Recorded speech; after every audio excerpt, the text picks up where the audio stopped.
ఒక సబ్స్క్రైబర్ ఏమడిగారంటే వాళ్ళ బాబుకి 5 years ఫస్ట్ క్లాసు, ఇంజనీరింగ్ కోసం నేను ఎంత సేవ్ చేయాలి, యావరేజ్గా నేను ఒక 20 lakhs సేవింగ్స్ వచ్చేటట్టు చూస్తున్నా ఆ రోజుకి, ఇది సరిపోతుందా లేదా అని అడిగారు.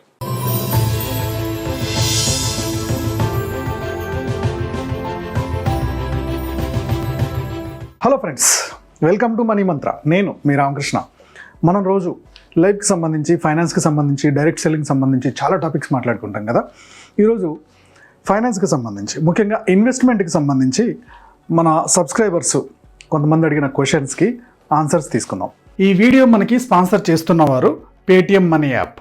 ఈ యాప్ ద్వారా లైవ్ ట్రేడింగ్ చేయొచ్చు, గోల్డ్లో కూడా ఇన్వెస్ట్ చేయొచ్చు, ఈటీఎఫ్లో ఇన్వెస్ట్ చేయొచ్చు, నేషనల్ పెన్షన్ స్కీమ్ ఇన్వెస్ట్ చేయొచ్చు, మ్యూచువల్ ఫండ్స్లో కూడా ఇన్వెస్ట్ చేయొచ్చు.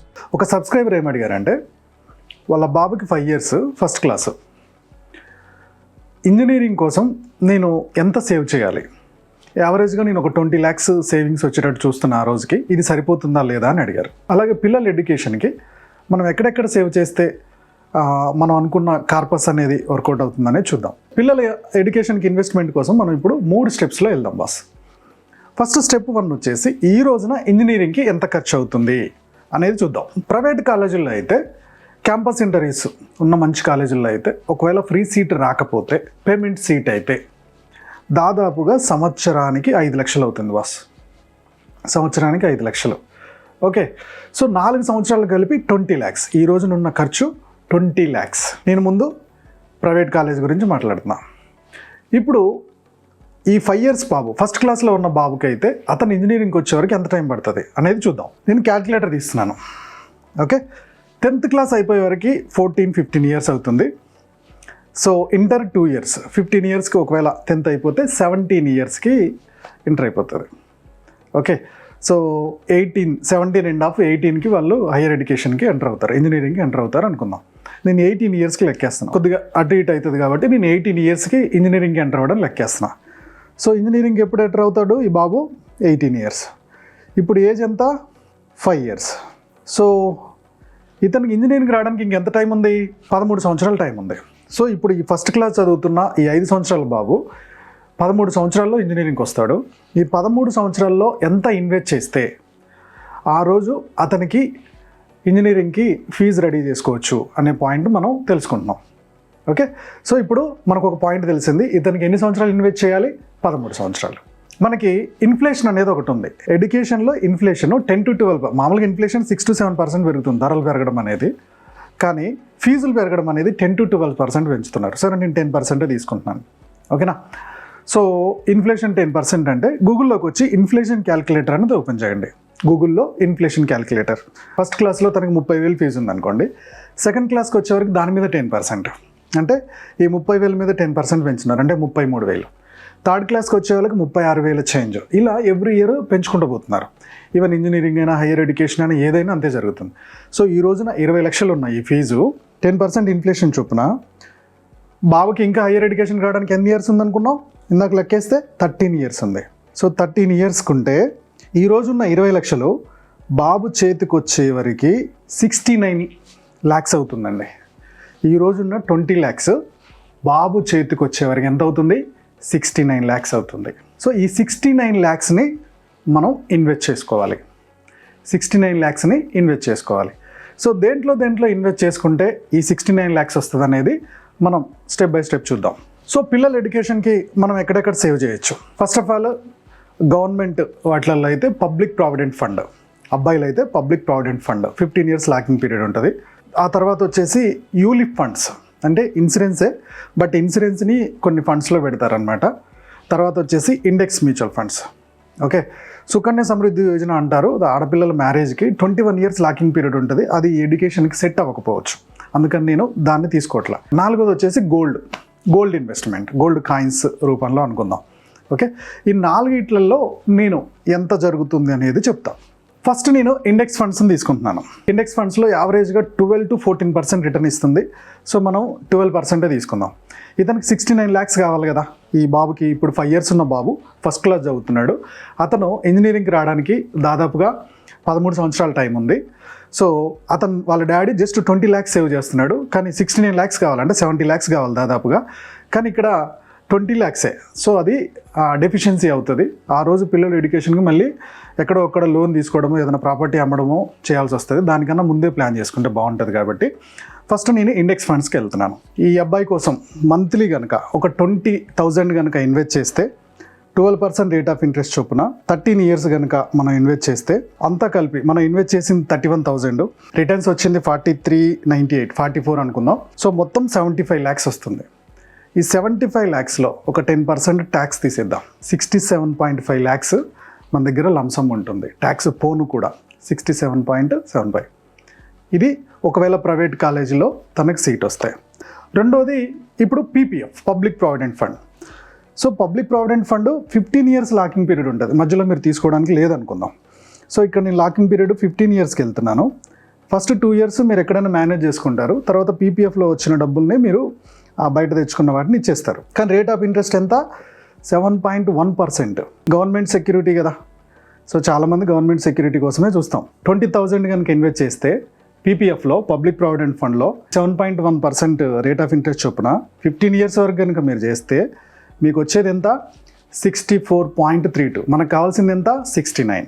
పైగా మనం అక్కడ 13 సంవత్సరాలే చేసాం, ఇక్కడ 15 సంవత్సరాలు పెట్టాల్సి వస్తుంది. సరే 22,000 అనుకుందాం. ఎవ్రీ మంత్ 22,000 పీపీఎఫ్లో కనుక ఇన్వెస్ట్ చేస్తే 7.1% చొప్పున మీకు దాదాపుగా 15 yearsకి 70 lakhs వస్తుంది. అంటే అబ్బాయి ఇంజనీరింగ్ 2nd year కంప్లీట్ అయ్యడానికి 3rd yearకి డబ్బులు చేతికి వస్తాయి. ఓకే. సో పబ్లిక్ ప్రావిడెంట్ ఫండ్లో మీకు కావాల్సిన లంసమ్ ఇలా ఉంటుంది. నెక్స్ట్ వన్ వచ్చేసి ఏంటి? యూలిప్ ఫండ్స్ కూడా 10 to 12% రేట్ ఆఫ్ రిటర్న్స్ ఇస్తున్నాయి 10 years యావరేజ్ తీసుకుంటే. బట్ ఏంటంటే దాంట్లో ప్రాసెసింగ్ ఫీజు, మెయింటెనెన్స్ ఫీజు ఇవన్నీ పోతాయి. 12 అనుకునే బదులు 10 అనుకుందాం. 19,000 per month కనుక యూలిప్ ఫండ్స్లో పెట్టారనుకుందాం. 7 years పెట్టారు, 5 years హోల్డ్లో ఉంచారు యూలిప్ ఫండ్స్లో. అది మీకు 79 lakhs దాకా వస్తుంది. దీంట్లో యావరేజ్గా 10% ట్యాక్స్ బెనిఫిట్. కొన్ని 80C కింద కొన్ని ఉంటాయి, ఇంకొన్ని ట్యాక్స్ బెనిఫిట్ ఉండవు. ఎందుకంటే 15 years దాటింది కాబట్టి. ఒకవేళ 10% చొప్పున ఇది పోయినా 79 lakhs కదా, దాంట్లో 10% అంటే 8 lakhs పోయింది అనుకుందాం. 8 lakhs పోతే 71 lakhs మీకు కార్పస్ రావడానికి స్కోప్ ఉంది. బట్ ఇది ఫండ్ టు ఫండ్ మారుతుంది యూలిప్ ఫండ్స్. నెక్స్ట్ వన్ వచ్చేసి గోల్డ్. ఈవెన్ గోల్డ్లో కూడా మీరు 13 years పెట్టారనుకుందాం, గోల్డ్ యావరేజ్గా 10% పెరుగుతుందండి. సో గోల్డ్ కాయిన్స్ రూపంలో కనుక తీసుకున్నారు అనుకుందాం.